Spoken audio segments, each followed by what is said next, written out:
Hi there, my name is Melissa Zubatsky, and I will be sharing about Chapter 2 from Fostering Resilient Learners, the manifestation of ACEs in the classroom.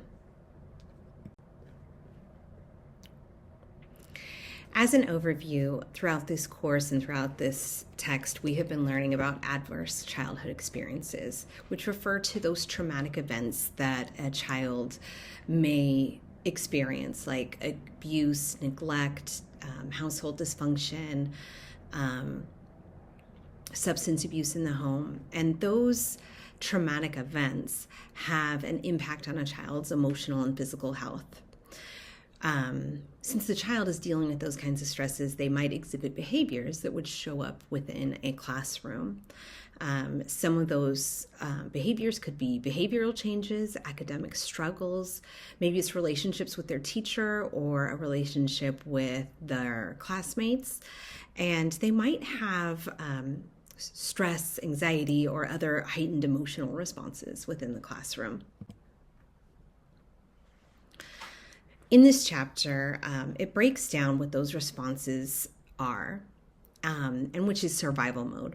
Survival mode is when the brain has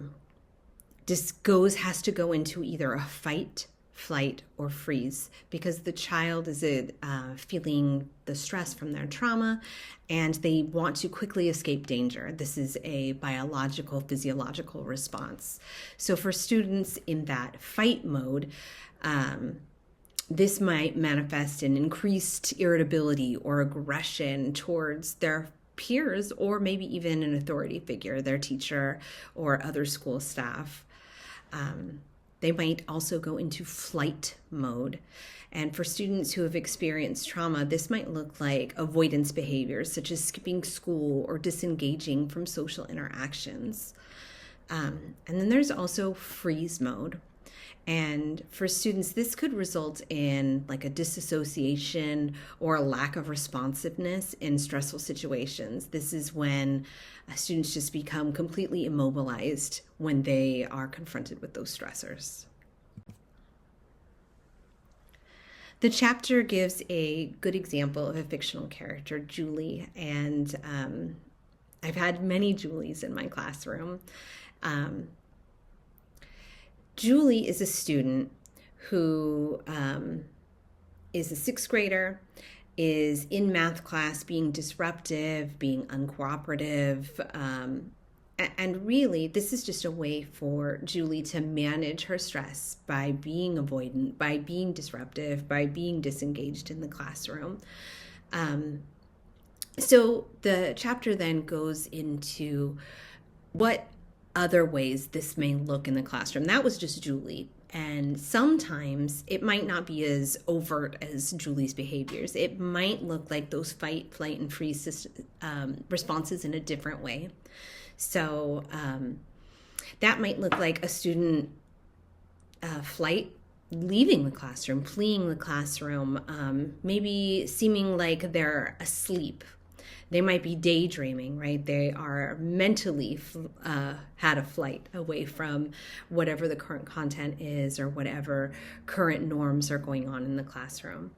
That fight in the classroom might show up with a Julie's student, a Julie type student, with acting silly. That might be that class clown behavior that you see in the classroom.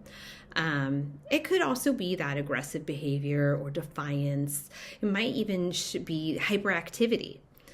And then that freeze response in the classroom might look like the student that refuses to answer when you call on them. They're showing numbness, like they're not able to even engage. It's a blank look. They're not ready to do anything. It seems like, but they're really having this freeze response in the classroom. I want to give a personal example of, I had a Julie student in my classroom that had a flight response. A couple school years ago, we were doing a science lab. I'm a math and science teacher, and in science lab, my Julie broke something that knocked over a glass part of the experiment for science, and immediately literally ran outside of my bungalow and went outside. So this is a flight response that might happen in the classroom. So how we respond to those Julies is really important. And the text gives 5 examples of how most teachers respond to the Julies. And some of that, and probably the most common, I would say, is this first one, where the teacher is going to offer one more chance. And then if the student can't get on track, we're going to send them to our buddy teacher across the hall or down the hall so that they have a different environment so we can keep the rest of the students on track and not distracted by the Julie behavior. We might invite the student to come into the classroom at lunch or after school and try to do some relationship building with the hopes that our student might open up to us and share what other things are going on. And when we build that relationship, maybe those behaviors might stop. Another very common response is sending the student to the office to be disciplined, seeing these acts as defiance rather than an emotional trauma response. And sometimes in the classroom, we might leave a student alone, just kind of not ignore them, but give them space within the classroom. Unfortunately, this can lead to the student feeling like you don't have high expectations for them in the long term. And another proactive step that some of us do when we're responding to the Julies in the room is we might take steps and get other adults involved, get the counselor in, arrange for a parent meeting with hopes of building a community partnership that we're all on board and helping Julie get on track. So further in the chapter, it explains a little bit more about those fight-flight responses as the biology of trauma. The development of children is actually disrupted when they have to feel that repeated stress of those ACEs happening in their home and while they're growing up. So these stress triggers a response that changes the chemistry in their bodies. And they're unable to differentiate between their upstairs brain and their downstairs brain. And the text explains this as the downstairs brain is more like those biological responses, the physiological responses that fight, flight, or freeze response, where the upstairs brain is that part of the brain where the student is able to understand, I'm feeling stressed right now. I need to communicate my feelings in a positive way. I need to respond in a way that is appropriate. And building that bridge between the downstairs brain and the upstairs brain, it takes practice and neurological connections. So this biology of trauma portion kind of explains how these behaviors aren't necessarily a choice. They are literally a chemical response to the stress that the child is feeling. The chapter moves on to talk about what students really need in our classrooms. And as we learned throughout the many chapters in the book, but in particular in this one, it recognizes how us as teachers are caregivers, and we need to provide this safe environment where students feel safe. They can learn. They learn to be able to recognize their struggles. And because they feel safe, they're able to take risks and work on those strategies so that they can figure out what works best for them, so that they can connect that from that downstairs brain to that upstairs brain and practice those upstairs brain responses. And not all of this is in our control as teachers, but what we can control as a caregiver, because we are part of a caregiving team, we're part of the village of caring for students, is that we create a trauma-sensitive classroom environment. And this is an environment where a child feels trust and safety.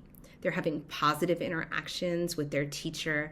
The classroom climate is creating a positive place for interactions with peers. There's predictable routines. There's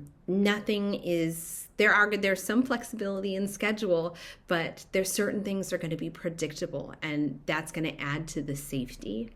And having supportive communication, where teachers are communicating clearly with the student, building partnerships with the parents and counselors or whoever they need to, so that we're all on board. And when you have that supportive communication and they know that their teacher is looking out for them and in coordination with their grown-ups, whoever that may be, they feel a deeper level of support.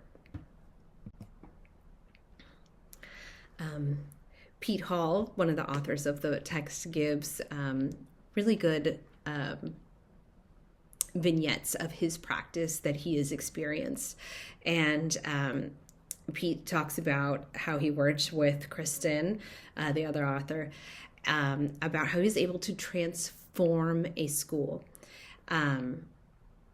In a school, what he did with his staff was focusing on training of teachers in the prevalence of trauma and its effects on living in that constant state of stress. And when the teachers had more training, then they're able to respond in different ways to students to build that trauma-sensitive environment school-wide.